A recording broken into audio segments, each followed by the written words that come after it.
comes to mind when you hear the word networking? For a lot of folks, it might be those awkward small talk conversations or cringy LinkedIn messages you receive unsolicited and you try to figure out how you're going to respond. But real networking, at least when I'm thinking about it, is the kind of experience that energizes you. It connects you to those new opportunities. It helps you thrive over time. And I feel like that looks really different than what maybe many of us imagine networking might be. And what I've come to realize over the years is it's not about being the loudest in the room. It's about building a network that really feels like a true ecosystem.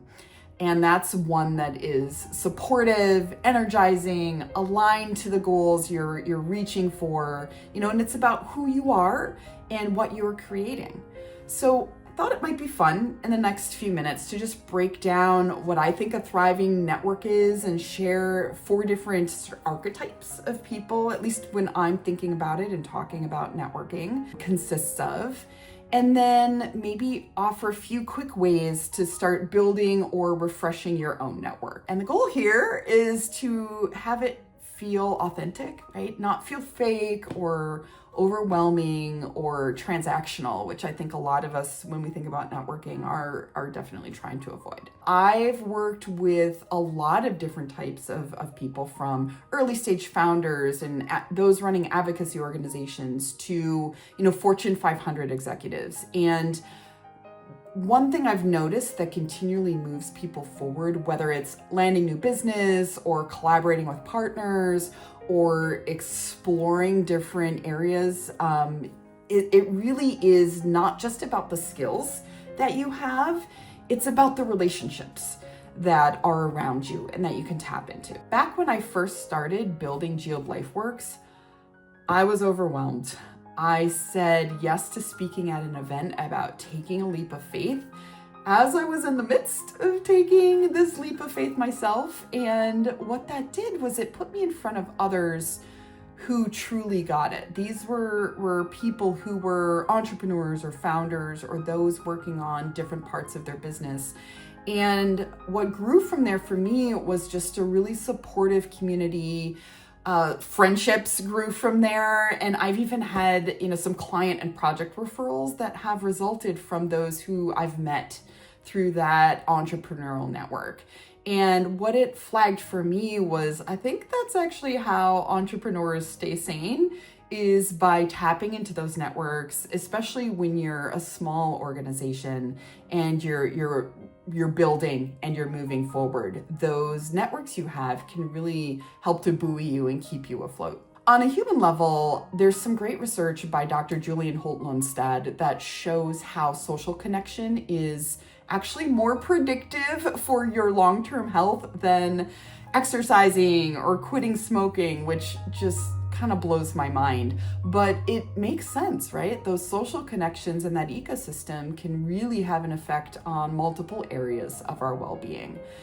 And then on the career side, you've probably seen some of the stats that, up to 85% of roles are actually filled through relationships, and LinkedIn and other places have been seeing this consistently. So this idea, whether you're growing your business, you're launching something new, you're looking for some career shifts or changes, that network you have is really the soil that you grow those things from. I know what you might be thinking. Networking, no, don't make me do this. It feels gross. I don't know the right people. I'm not an extrovert.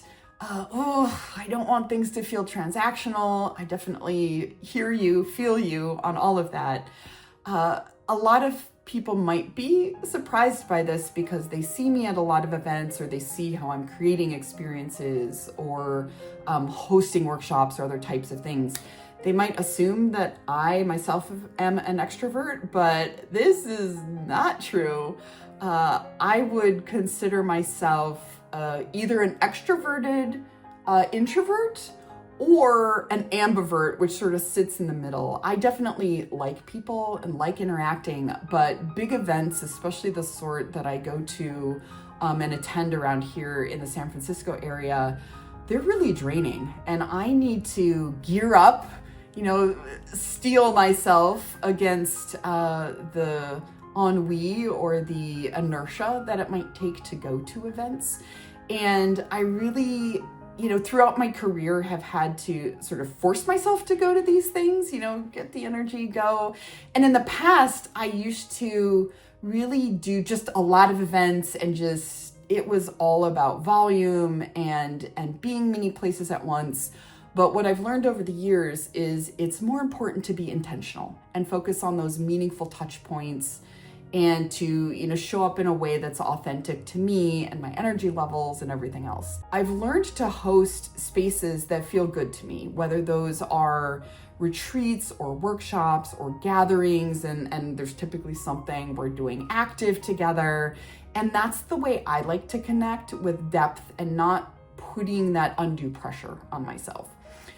And the reason I'm bringing this up is because the idea is you don't have to fake it. You just need to find your own rhythm and what works for you. I thought what might be helpful as a part of that journey is something that I share as part of our natural networking labs, which is all about making connection and sort of feeling that sustainable, joyful, effective network effect that you can get from events like that.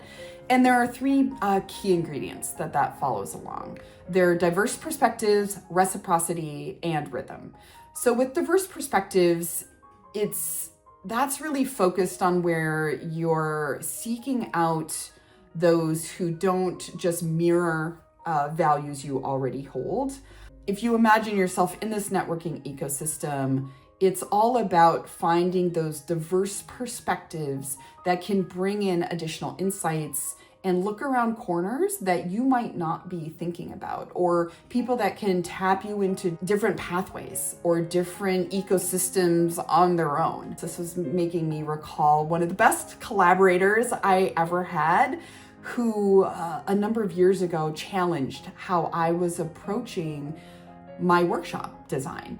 And she reminded me that not everyone feels comfortable sharing in an online setting like that, or there might be different neurodiversity that exists where people might want to interact in different ways. And that just reminded me about how important it is to feel comfortable in the environments that we're in, and that I, as someone creating those spaces, have that duty to create that psychologically safe space for people. So that input from her really helped me to shift the way that I approach a lot of the work that I do, both online and in person, to make things more inclusive for those who might be introverts, ambiverts, extroverts, anywhere in between, those with different needs. And so I just really appreciate that diverse perspective and how it helped me. For the second one, which is reciprocity, I'm going to venture most of us hate those real transactional feeling networking interactions. Both on the giving and the receiving side, we definitely don't want to feel transactional or feel like we're asking somebody for a favor when it's I don't know, not a relationship where we've established that type of dynamic.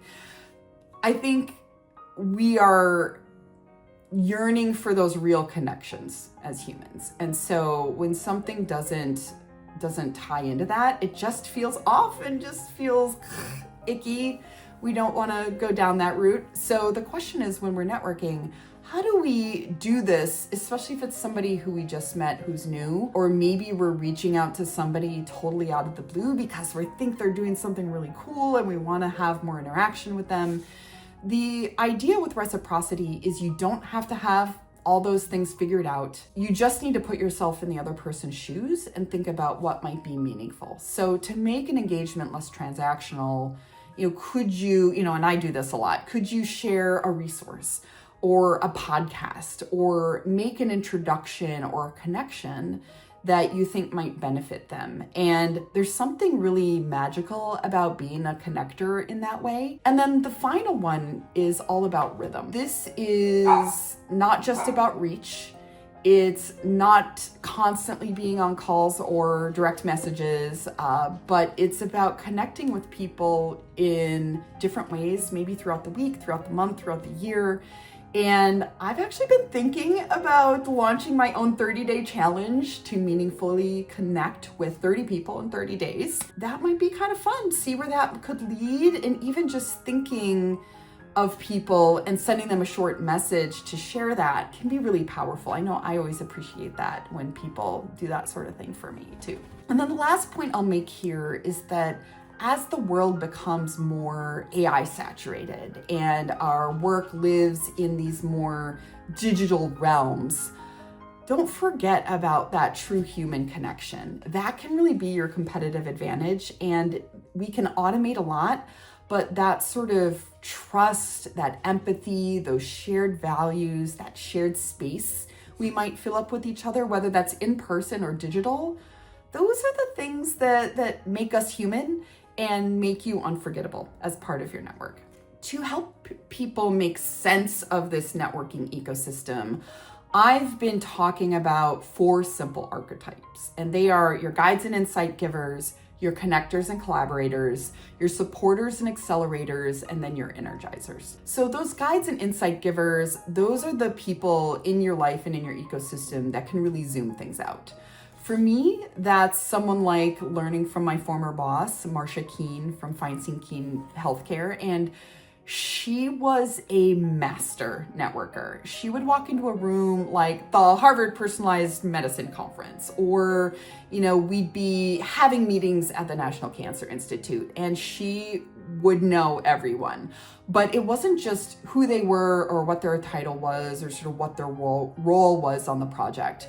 She would remember details about their children, or the trip they were chatting about the last time they connected, or that hobby they were just starting, and she would ask about it. And those sort of interpersonal interactions and that emotional intelligence really just gave the whole room a vibe and energy that was really positive, and we felt really connected and trusted with the people around us. So don't forget about, with those guides and insight givers, what can you learn from them? And I feel like I learned a lot from the Skye King School of Networking over the years. And now when I get into different situations, I'll be thinking, well, what would Marcia do as a part of moving forward? With the second group, connectors and collaborators, those are the folks that say, oh, you two need to meet, or I need to connect you to this person. And this is one of the roles I really like to serve in. It's part of, I think, my rhythm of generosity or wanting to be a helper. And this was what led me many years ago in Boston when I lived there to start a social club called the Martini Society. So that was where we were bringing people together from different careers and activities, the musicians and the artists, along with the hedge fund managers and the lawyers, and, providing spaces for them to see what they had in common and to connect and collaborate in different ways. So I definitely love that space myself. And that's part of, I think, what I'm hoping to do with Geode Lifeworks as well, is be one of those, connectors and collaborators with people. The third archetype that I think of when we're pondering our network ecosystem are the supporters and the accelerators. These are those cheerleaders who give you that real-time feedback. They're gonna keep it straight with you. And I feel really fortunate to have a number of people in my life who I can run different programs or ideas or product ideas by, or whatever it might be.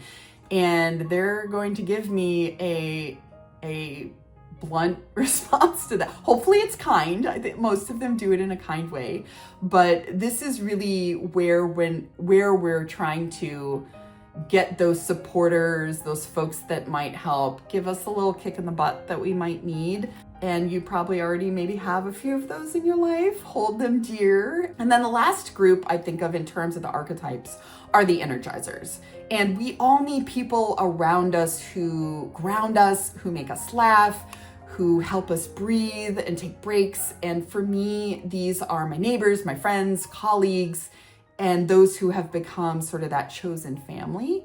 And the goal across all of these archetypes, the idea is to build your constellation of people, or your, broader ecosystem of those that you can tap into.